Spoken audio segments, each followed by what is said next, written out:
Hi guys, I am here for another video, and this time it's about stigma. So I'm recording these videos ahead of time, if you hadn't figured that out, so that I can upload them and get them ready to publish on the correct days for Mental Health Awareness Week. As always, if you want any more information about it, then check out the Mental Health Foundation website. There's a load of links in the box below. Just go to those if you'd like any more information. So anyway, I have been talking to a friend about how scared I am about publishing these videos. And I am scared. I'm scared that the people who are close to me are going to tell me that I shouldn't be saying this stuff in such a public way. I'm scared that it's going to affect my ability to get a job. I'm scared that it's going to define me in your eyes, because although I have some sort of mental health issue, it doesn't define me. It doesn't make me who I am. It's just part of me. And as part of that discussion, I decided I was going to look up the word stigma, and oh my god, what a word. Like, it means a badge of shame, a mark of infamy and disgrace. And yeah, it kind of is. There is a stigma attached to admitting that you have mental health problems, because people do suddenly start to think of you differently, and they shouldn't. I'm going to liken it to breaking your leg. So when I first started taking medication for the depression, I got a lot of stick about it from a lot of different people, and they were saying that I shouldn't be taking medication. And it was I was worried about it as well, to be quite honest. Like, I didn't want to be the person who was taking antidepressants. Oh, hello. And it was kind of described to me like, if I had broken my leg and I was in pain, would I refuse to take painkillers because I didn't want to have to take them? And the answer is probably no. I wouldn't refuse, I would take them. And that's how I started being okay with taking my antidepressants. And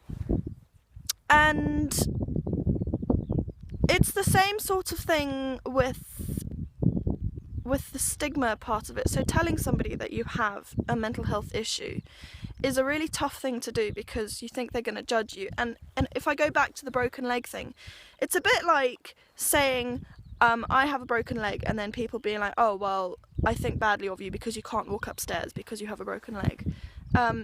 And the people around you who are ashamed of you, because that does happen, you have people in your life who are ashamed of you for having this thing, will be apologising to people for you being slow walking up the stairs because you've got a broken leg. In the meantime, saying to you, just walk up the stairs faster, why aren't you going fast? I know you've got a broken leg, but it doesn't matter, like, you should be able to walk up the stairs. And I don't know if that makes any sense, but it's the best way that I can think of describing what it kind of means to have that stigma. And it does mean that people are scared to say that they have an issue, and that can cause problems, because, like, if you have some sort of thing which means you don't like going outside, and then there are always people telling you that you should go outside, you feel bad for not wanting to go outside, you feel like there's something wrong with you, and it also makes you not want to talk to those people about them before, because if they are unable to kind of deal with your issue as well, then you don't really want to have to deal with them, to be quite honest.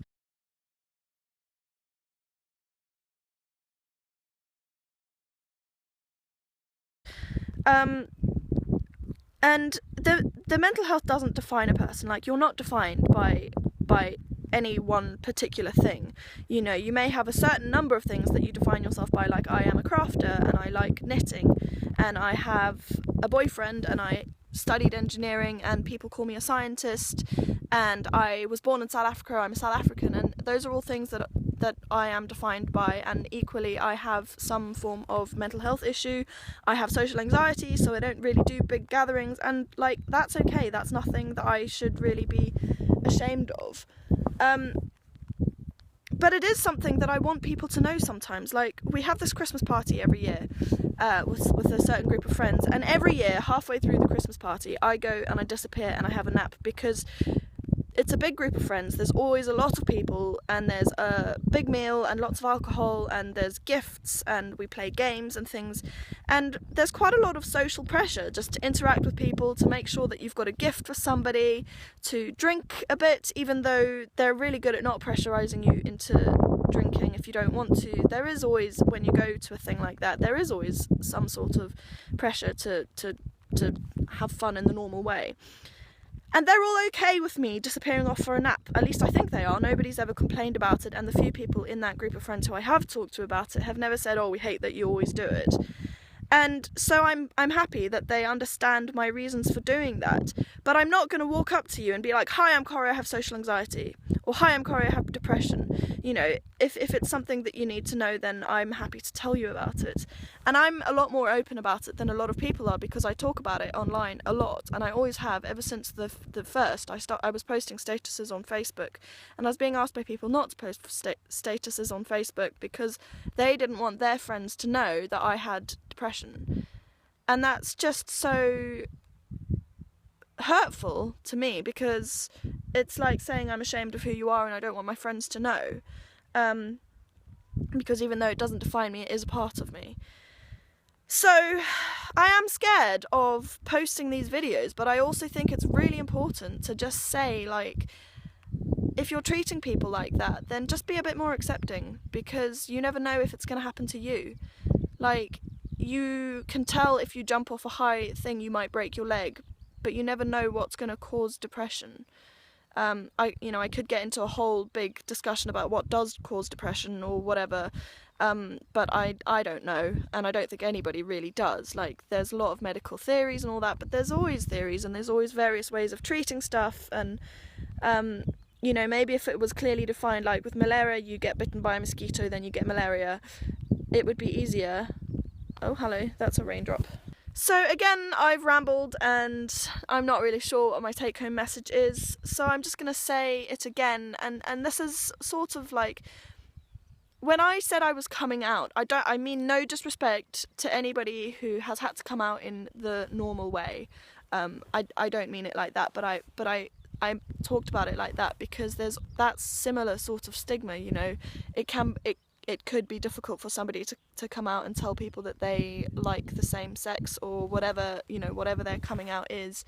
And this is the same sort of thing. It is quite difficult to say to people, I have depression, because you're admitting that there's something wrong with you, and nobody likes to do that. So I hope that's made sense. If I've kind of, when I'm watching this and editing it, think of things that I wish I'd said, I'll probably put them up again, because it's too exhausting to just keep on filming stuff over and over and over again. If you're affected by a mental health issue and you are worried about that, then try not to be. I know that's really difficult because of the nature of the beast, but I accept you, and I accept that not everybody is going to accept me, and that's fine. If you don't want to, then I'm alright with that as well. I can accept that you don't want to deal with it yourself. So, watch out for the next video, guys. Who knows what it's going to be on. I've got some pretty big topics that I want to cover, and that's also partly what's made me record this whole discussion about stigma, because some of it's big. Like, some of it, there is a stigma. Nobody likes hearing you talk about suicide or self-harm or how difficult it is to get a job if people perceive that there's something wrong with you. So, stay tuned and check out all the other Mental Health Awareness Week stuff. I'm not doing this in affiliation with the Mental Health Foundation. I just wanted to talk about it myself because it's a really important issue to me, and if I can help anybody else who's struggling with it in any small way, then that's worth it for me. So I will see you guys next time. Bye!